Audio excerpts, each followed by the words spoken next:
presentasi mata kuliah Sistem Analis dan Desain dengan judul Mind Mapping ICART Pandemi COVID-19. Dosen pengampu Profesor Dr. Emma Utami, SSI MKOM.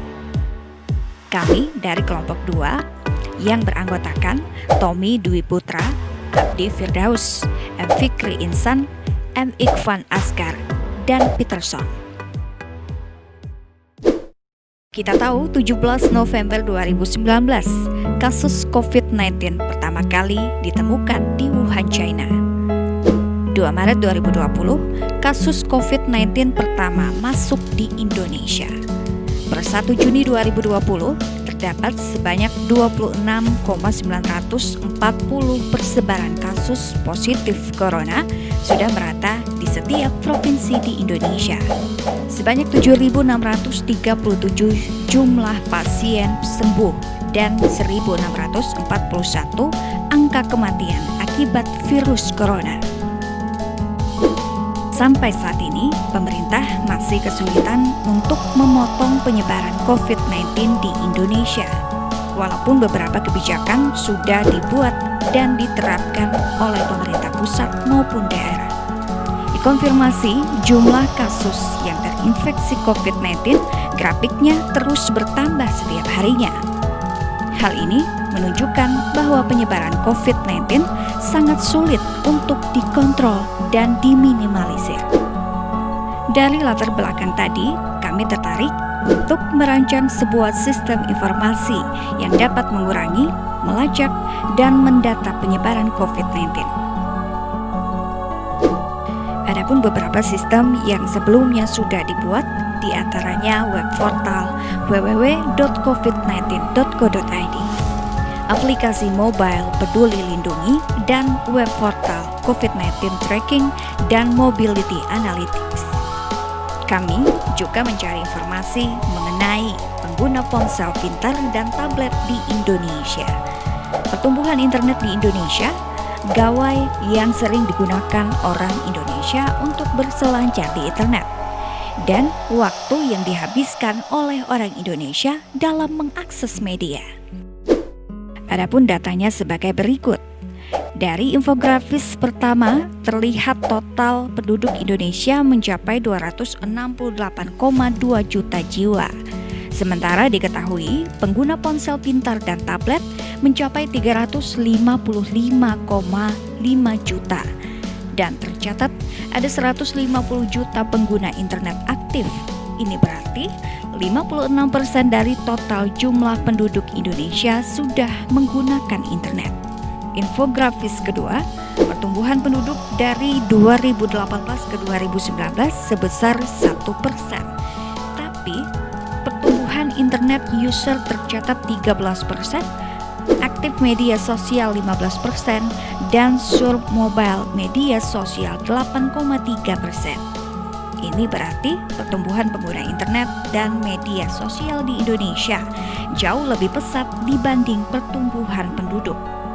Infografis ketiga, gawai apa yang sering digunakan untuk berselancar di dunia maya paling besar adalah mobile phone mencapai 91%.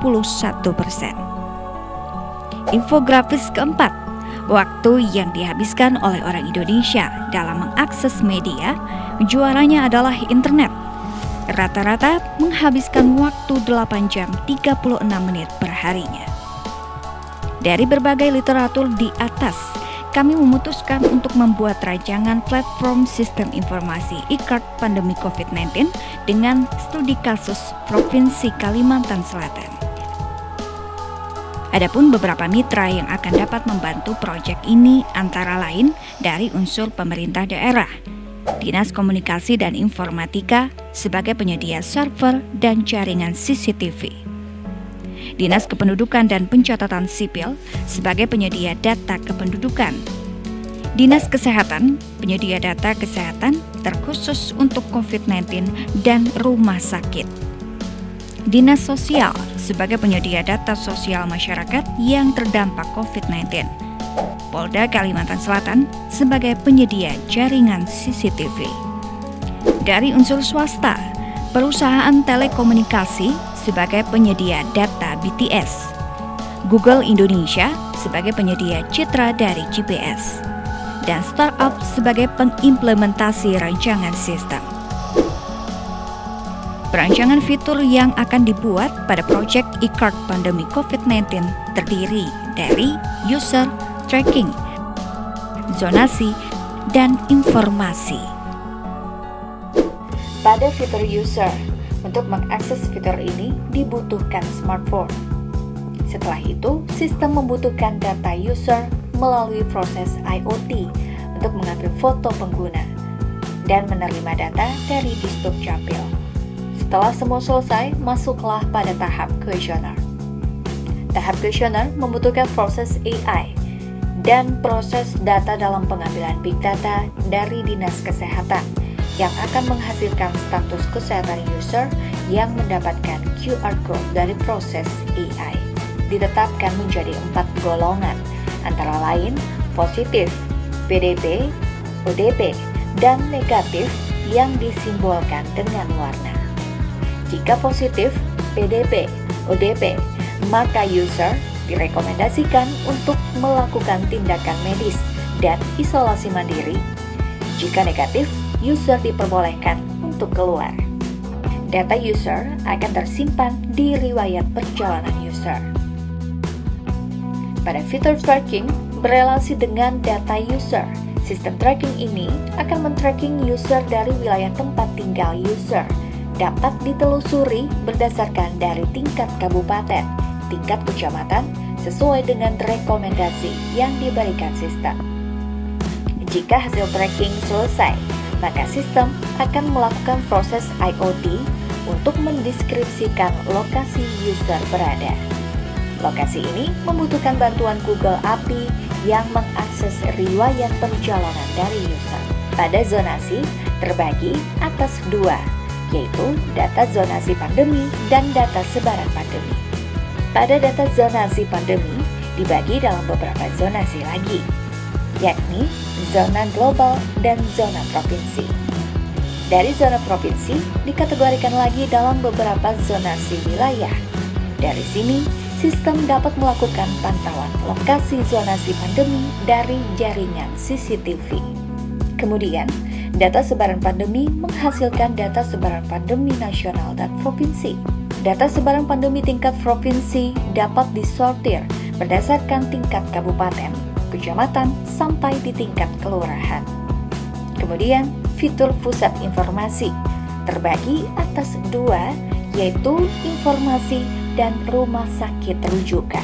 Sistem dapat menunjukkan data rumah sakit rujukan dan lokasi rumah sakit yang berdekatan dengan lokasi user. Data dari rumah sakit rujukan akan mengambilkan data tenaga kesehatan, fasilitas APD, dan data pasien COVID yang ada di rumah sakit tersebut.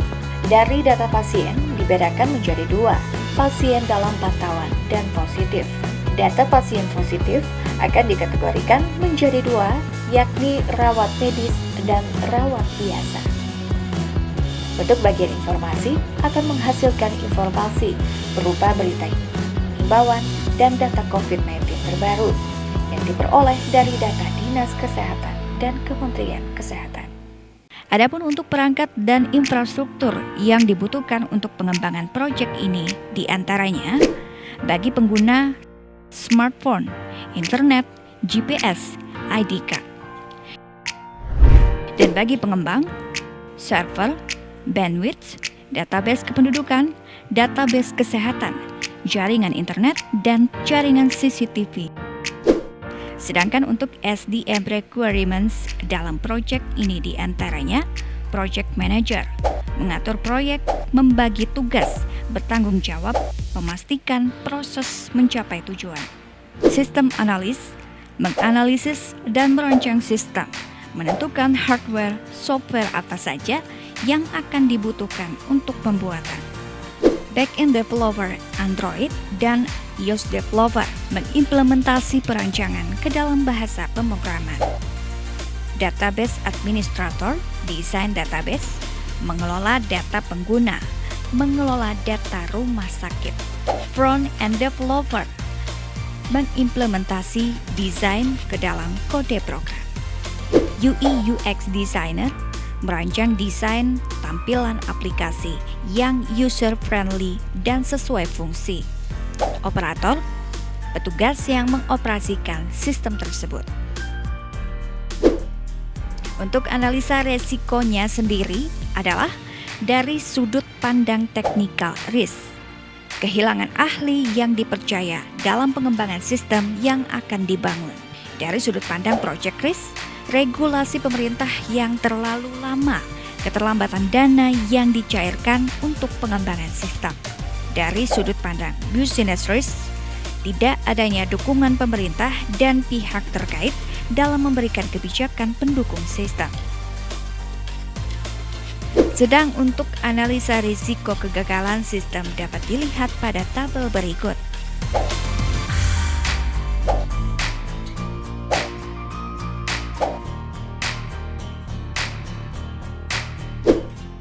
Dan terakhir, kesimpulan, e-card COVID-19 sebagai kartu kesehatan sementara selama pandemi.